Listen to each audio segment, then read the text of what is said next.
Hello everyone and welcome to my channel My Classroom।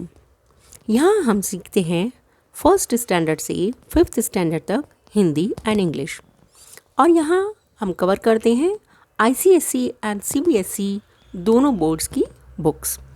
तो आज की जो हमारी बुक है ये है सुरभि और इसमें हम पढ़ रहे हैं देश प्रेम। सुरभि बुक ICSE बोर्ड्स ने भी प्रिस्क्राइब की है कुछ स्कूलों ने, और जबकि ये NCERT से भी प्रिस्क्राइब्ड बुक है।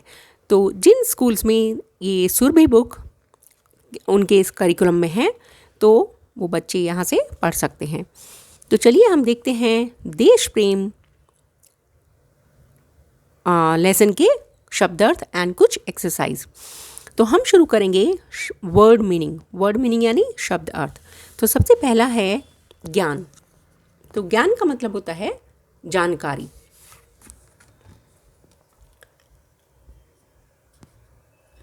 तो ज्ञान मतलब जानकारी, मतलब किसी चीज़ के बारे में जानना। विश्व यानी संसार यानी वर्ल्ड आप इसको बोल सकते हैं। जी हाँ। और फिर है इच्छा यानी अभिलाषा यानी किसी चीज़ का विश करना या डिज़ायर भी होता है। युवक जवान लड़का यानी यूथ। आदर यानी रेस्पेक्ट और इसका अर्थ है सम्मान हिंदी में और इंग्लिश में रेस्पेक्ट। भेंट यानी उपहार या गिफ्ट। मूल्य कीमत यानी किसी चीज़ का प्राइस। खामोश चुप एंड साइलेंट। संकोच का मतलब है हिचकिचाहट या हेजिटेशन, जब हम किसी बात को कहने में संकोच करते हैं। भाव यानी फीलिंग, आपकी जो भी भावनाएं या फीलिंग होती हैं उसको कहते हैं भावना या भाव। महान यानी बड़ा, मतलब ग्रेट। तो यहाँ पर कुछ मौखिक यानी ओरल यानी जिनके सोचिए और बताइए। ये मौखिक जो प्रश्न उत्तर होते हैं बुक्स में, तो इसका मतलब होता है उनका जो आंसर देना होता है वो टीचर्स कभी कभी सिर्फ मौखिक यानी ओरल पूछती हैं, उनको बुक्स में नहीं लिखना होता। और मोस्टली इनके जो आंसर होते हैं वो एक या दो शब्द के होते हैं। जैसे यहाँ पर पहला है स्वामी विवेकानंद के गुरु कौन थे। तो रामकृष्ण परमहंस स्वामी विवेकानंद के गुरु थे। स्वामी जी किस देश की यात्रा पर गए थे? जापान। स्वामी जी ने अपने शिष्यों से क्या इच्छा जताई? तो स्वामी जी ने अपने शिष्यों से फल खाने की इच्छा जताई। स्वामी जी की बात किसने सुनी? स्वामी जी की बात एक जापानी युवक ने सुनी। अब है लिखित प्रश्नोत्तर यानी जो आपको अपनी बुक्स में लिखने होते हैं। पहला प्रश्न है स्वामी विवेकानंद देश विदेश की यात्राएं क्यों करते थे? जैसे कि हमने लेसन में पढ़ा है कि स्वामी विवेकानंद के गुरु रामकृष्ण परमहंस थे, तो अपने गुरु रामकृष्ण परमहंस की शिक्षा का प्रचार प्रसार करने स्वामी विवेकानंद देश विदेश की यात्राएं करते थे। स्वामी जी के शिष्य खाली हाथ क्यों लौट आए? स्वामी जी के शिष्य अच्छे फल नहीं मिलने के कारण खाली हाथ लौट आए। युवक ने स्वामी जी को फल क्यों लाकर दिए? क्योंकि युवक नहीं चाहता था कि स्वामी जी ये कहें कि जापान में अच्छे फल नहीं मिलते। स्वामी जी के प्रश्न का युवक ने क्या उत्तर दिया? तो स्वामी जी ने क्या प्रश्न किया था? स्वामी जी ने मूल्य पूछा था कि भाई इन तुम्हारी फलों की टोकरी का क्या मूल्य है? तो युवक ने उत्तर दिया कि आप किसी से यह मत कहना कि उन्हें जापान में अच्छे फल नहीं मिले। और हमारा अगला प्रश्न है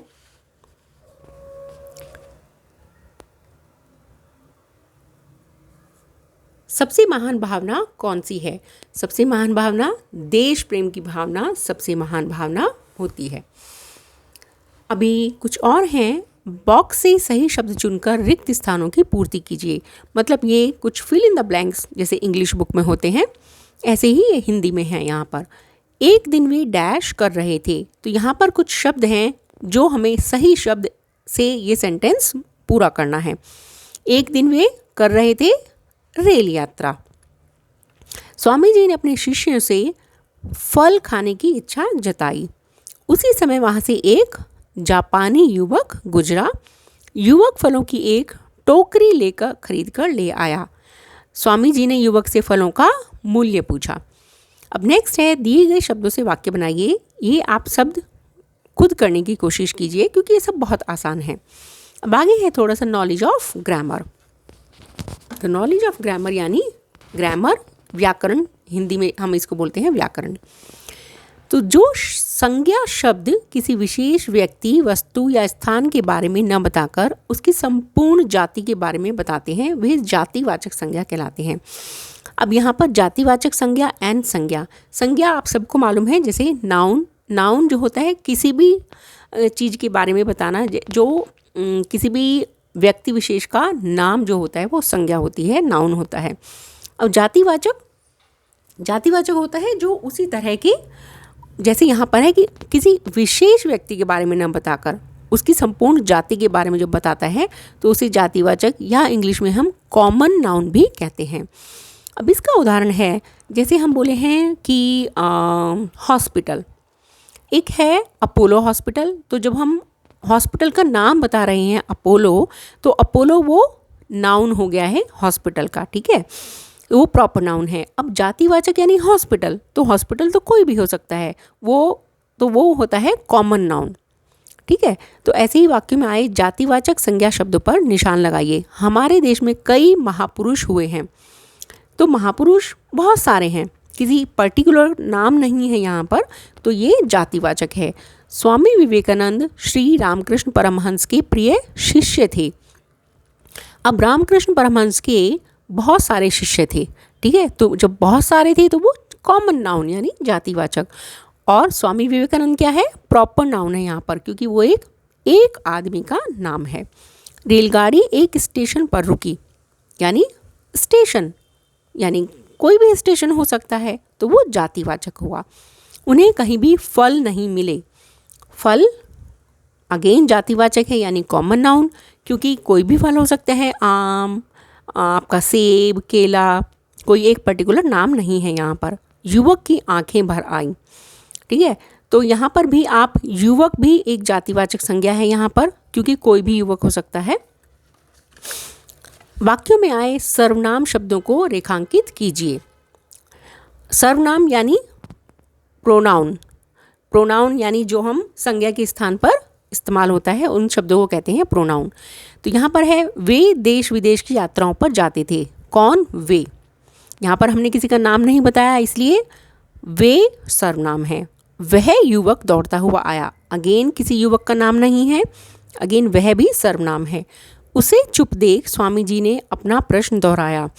तो यहाँ उसे यानी किसी, अगेन कोई नाम नहीं है, तो हम किसी के बारे में बात कर रहे हैं, तो उसे सर्वनाम है। यहाँ पर तुम इन फलों का मूल्य बताने में संकोच मत करो, तो तुम भी सर्वनाम है।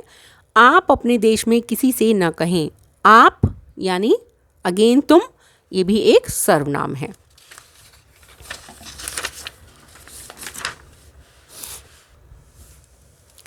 तो अब है हमारा दिए हुए शब्दों से विलोम शब्दों से मिलाइए। तो विलोम शब्द होते हैं यानी ऑपोजिट वर्ड्स, यानी कि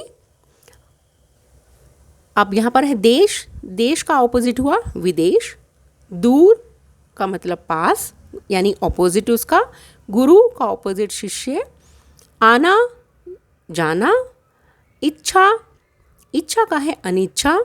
दुख सुख। संकोच निसंकोच, ठीक है। तो ये जो ऑपोजिट वर्ड्स होते हैं यानी विलोम शब्द, वो हमेशा उसका उल्टा शब्द होता है। जैसे हम बोलें अगर दिन, दिन का ऑपोजिट कौन सा होता है? रात।